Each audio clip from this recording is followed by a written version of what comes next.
دوسری طرف جو صورتحال ہے وہ تو بڑی مایوس کن ہے.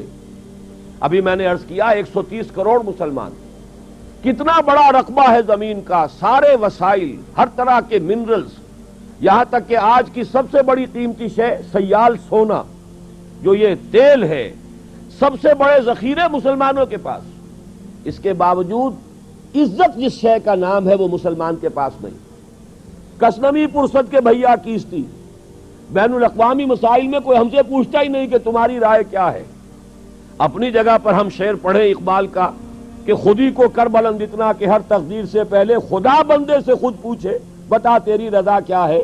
ہمارا حال تو یہ ہے کہ امریکہ نہیں پوچھتا، ہمارے معاملات میں نہیں پوچھتا کہ تمہاری رائے کیا ہے. وہ G7 ہے، G3 ہے، G15 ہے، وہ دنیا کے معاملات تو وہ طے کرتے ہیں.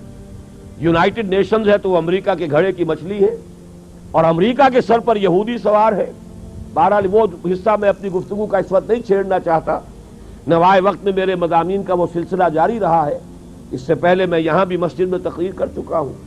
بہرحال اس وقت کے حالات بہت مایوس کن ہیں، بہت مایوس کن ہیں. بلکہ میں آپ کو بتانا چاہتا ہوں ابھی مزید مایوس کن حالات پیش آنے والے ہیں. اور کچھ روز فضاؤں سے لہو برسے گا.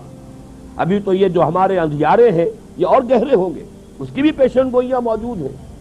گریٹر اسرائیل کے لیے کیا اسرائیل پیش قدمی نہیں کرے گا؟ کون ہے اس کو روکنے والا؟ اور ان کے ایمان کا، ان کے مذہب کا، اعتقاد کا یہ تقاضا ہے کہ وہ جو ٹیمپل آف سولومن ہے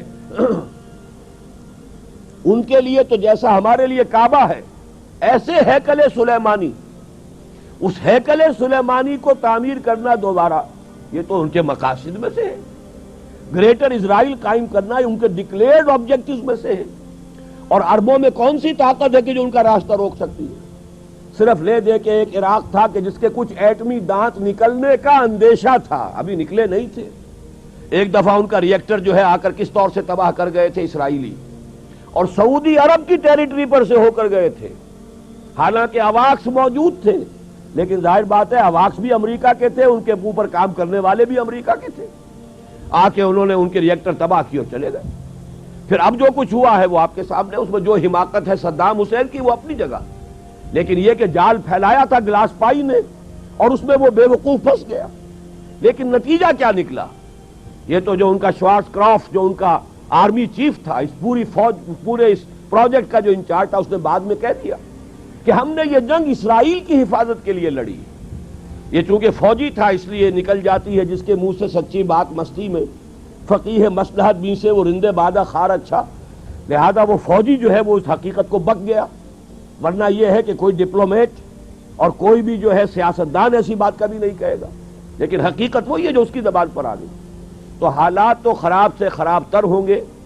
اور میں آپ کو ایک بات بتا دینا چاہتا ہوں، میں اس کا مرثیہ جتنا طویل کرنا چاہوں صبح ہو جائے گی، لیکن میں چاہتا ہوں اس نقطے کو یہیں چھوڑ کر اب ہم اس پر غور کریں کہ ایسا کیوں ہے آج کیوں ذلیل کے کل تک نہ تھی پسند گستاخی فرشتہ ہماری جناب میں. اور عام مسلمان کے ذہن میں سوال آتا ہے کہ ہم چاہے کیسے بھی ہیں، برے ہیں، ہمارے اعمال صحیح نہیں ہیں، ہم کلمہ گو تو ہیں، اللہ کو مانتے تو ہیں، محمد کے کلمہ گو تو ہیں، صلی اللہ علیہ وسلم نام لیوا تو ہے، ان کی محبت جو ہے وہ ہمارے سینے میں ہے موجود، قرآن کی تعظیم کرتے ہیں، آخرت کو مانتے ہیں، نمازیں پڑھتے ہیں. کروڑوں مسلمان ہیں جو نمازیں پڑھتے ہوں گے. 130 کروڑ میں سے آخر 30 کروڑ تو ہوں گے نماز پڑھنے والے. لیکن وہ جو ہیں وہ تو سب کے سب کافر، منکر، نہ اللہ کو مانے، نہ آخرت کو مانے، نہ رسالت کو مانے، نہ قرآن کو مانے. پھر کیا وجہ ہے کہ رحمتیں ہیں تیری اغیار کے کاشانوں پر اور برق گرتی ہے تو بیچارے مسلمانوں پر. اس موضوع پر الحمدللہ کہ میرے مضامین نوائے وقت میں چھپ چکے ہیں، اور اب چونکہ وہ تکمیل کو پہنچ گیا سلسلہ کتابی شکل میں بھی آ جائے گا. اللہ کا ایک قانون عذاب ہے، ایک قانون کے تحت ہوتا ہے جو کچھ ہوتا ہے، اللہ کا ضابطہ ہے. قرآن اس کے لیے لفظ سنت استعمال کرتا ہے. وَلَن تَجِدَ لِسُنَّتِ اللَّهِ تَبْدِيلًا وَلَن تَجِدَ لِسُنَّتِ اللَّهِ تَحْوِيلًا. اللہ کی سنت، اللہ کے قواعد و ضوابط میں کوئی تغیر نہیں ہوتا. اور وہ سنت کیا ہے؟ کافروں پر عذاب اس دنیا میں صرف اس صورت میں آتا تھا کہ کوئی رسول آئے اور ان میں اتمام حجت کر دے، پھر اگر وہ بحیثیت مجموعی وہ قوم رسول کا انکار کرے تو اس قوم کو ختم کر دیا جاتا تھا، جیسے کہ حضرت نوح، حضرت ہود، حضرت صالح، حضرت شعیب، حضرت لوط اور آل فرعون، ان کا تذکرہ قرآن مجید میں سمجھتا ہوں کم سے کم 10 مرتبہ آیا ہے۔ یہ میں بہرحال حساب کر کے تو نہیں کہہ رہا، میرا اندازہ ہے کہ 10 مرتبہ یقیناً ان 6 اقوام کا تذکرہ ہے۔ اور اس کے حوالے سے یہ قانون سمجھ لیجئے، جس قوم کی طرف رسول بھیجا گیا اس قوم نے بحیثیت مجموعی رسول کی دعوت کو رد کر دیا، قوم ہلاک کر دی گئی۔ صرف رسول بچا لیے گئے اور ان کے ساتھی اہل ایمان بچا لیے گئے۔ اب ظاہر بات ہے کہ اب تو کوئی رسول آئیں گے نہیں، لہذا اس نوع کا عذاب کسی کافر قوم پر نہیں آئے گا قیامت تک، اس لیے کہ کافروں پر عذاب کے لیے یہی قاعدہ ہے۔ اب جو عذاب آئے گا ان پر جو عذاب ہے وہ آخرت کا عذاب ہے، اصل عذاب تو آخرت کا ہی ہے نا، اصل زندگی آخرت کی ابدی زندگی ہے۔ یہاں تو کیا ہے، قوم نوح ڈوب گئی، ختم ہو گئی، 2-4 ڈبکیاں دی ہوں گی، ہر آدمی نے جان نکل گئی، عذاب کیا آیا؟ اصل عذاب تو وہاں ہے جو آخرت کا ہوگا۔ دنیا میں عذاب آتا ہے مسلمانوں پر، مسلمان ہو کر تم اگر اسلام پر عمل نہیں کرتے، دعویٰ تمہارا اسلام کا ہو اور عمل تمہارا کافرانہ ہو، نام لو تم محمد کا صلی اللہ علیہ وسلم اور اتباع کرو تم محمد کے دشمنوں کا، دعویٰ کرو اللہ اور اس کے رسول کی وفاداری کا اور تمہاری دوستیاں ہوں اللہ اور اس کے رسول کے دشمنوں سے، تم کہو اللہ اور اس کے رسول کے احکام کو ہم مانتے ہیں اور سودی کاروبار کر کے اللہ اور اس کے رسول کے خلاف اعلان جنگ کیے رکھو، اصل عذاب دنیا میں مسلمانوں پر آتا ہے، جیسے کہ پہلے یہودیوں پر آیا، اس لیے کہ ہم سے پہلے کی مسلمان امت وہی تھی، جب تک حضور صلی اللہ علیہ وسلم کی بعثت نہیں ہوئی وہی امت تھی، موسیٰ کے ماننے والے، تورات کے ماننے والے یہودی، یہ امت مسلمہ تھی، لیکن ان پر کیسے کیسے عذاب آئے، نبوکدنضر کے ہاتھوں برباد کرایا گیا، کبھی پھر یونانیوں کے ہاتھوں تباہی آئی، کبھی رومیوں کے ہاتھوں تباہی آئی۔ اس صدی میں بھی آپ نے دیکھا، اگر آپ بھولے نہ ہو کہ یہ صدی کے وسط میں ہٹلر کے ہاتھوں 60 لاکھ یہودی قتل ہوا۔ یہ کون ہے؟ اللہ کو بھی مانتے ہیں، حضرت موسیٰ کو بھی مانتے ہیں، تورات کو بھی مانتے ہیں، وہ تو مدعی ہیں اللہ اور اس کے رسول کے ماننے والے، لیکن یہ کہ ان پر جو عذاب آئے وہ آپ کے سامنے ہے۔ اسی طرح کا عذاب ہم پر آ رہا ہے کہ تم نام لیتے ہو ہمارا اور عمل تمہارے خلاف ہے، لما تقولون ما لا تفعلون کبر مقتا عند اللہ ان تقولوا ما لا تفعلون، کیوں کہتے ہو جو کرتے نہیں ہو؟ اللہ کے غضب کو اور اللہ کے غیظ کو اور غصے کو بھڑکانے والی ہے یہ بات کہ تم کہو جو کرتے نہیں۔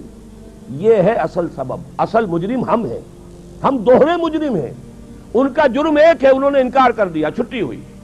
ہم ہیں کہ جو ہر روز کہتے ہیں ایاک نعبد و ایاک نستعین، اور پھر اس دن میں 50 مرتبہ اللہ کا حکم توڑ رہے ہیں۔